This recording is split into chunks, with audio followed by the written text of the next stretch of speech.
બોલ માડી અંબે જય જય અંબેના નાદ સાથે પદયાત્રીઓમાં અંબાના દ્વાર પર પહોંચી રહ્યા છે। ત્યારે પદયાત્રીઓને રસ્તામાં કોઈ પણ પ્રકારની સમસ્યા ન રહે તે માટે અંબાજી સુધીના માર્ગો પર સેવા કેમ્પો ધમધમી રહ્યા છે, જેમાં ગાંધીનગર રક્ષાશક્તિ સર્કલ ઓવરબ્રિજ નીચે છેલ્લા 18 વર્ષથી આ વર્ષે પણ આશ્રય ફાઉન્ડેશને સેવા કેમ્પ યોજ્યો છે। આ સેવા કેમ્પમાં પદયાત્રીઓને સવાર સાંજ ગરમાગરમ નાસ્તો અને જમવાની સુવિધા સાથે જ આરામ માટેની પણ વ્યવસ્થા છે। આ સાથે પદયાત્રીઓને તાત્કાલિક સારવાર મળી રહે તે માટે 24 કલાક મેડિકલ ટીમ પણ તૈનાત રાખવામાં આવે છે। 27 ઓગસ્ટથી શરૂ થયેલો આ કેમ્પ 1 સપ્ટેમ્બર સુધી ચાલશે। આ સેવા કેમ્પમાં દરરોજ સવારે 2500 અને રાત્રે 3000 પદયાત્રીઓ પ્રસાદીનો લાભ લઈ રહ્યા છે।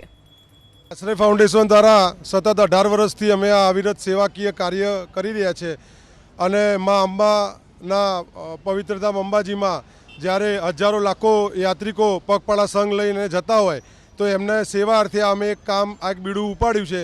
આશ્રય ફાઉન્ડેશનના બેનર હેઠળ અમે સતત 18 વર્ષથી અને આ રક્ષાશક્તિ સર્કલ ઉપર આ બીજા વર્ષે આ ગાંધીનગર જિલ્લાનો સૌથી મોટો સેવાકીય કેમ્પનું આયોજન કરેલું છે કે અહીંયા જે પદયાત્રીકો અહીંથી પગપાળા મા જગદંબાના ધામમાં જઈ રહ્યા છે એમની યાત્રા કઈ રીતે સરળ બને એ અમારો મેઇન હેતુ હોય છે, કારણ કે એમની યાત્રા સરળ બનશે તો મા ભગવતી એમના ઉપર આશીર્વાદ સતત બન્યા રાખશે। એના આશીર્વાદથી અમને પણ એ આશીર્વાદ મા જગદંબાના મળ્યા બરાબર છે, એટલે અમે સતત યાત્રિકો માટે એ કામ કરી રહ્યા છીએ।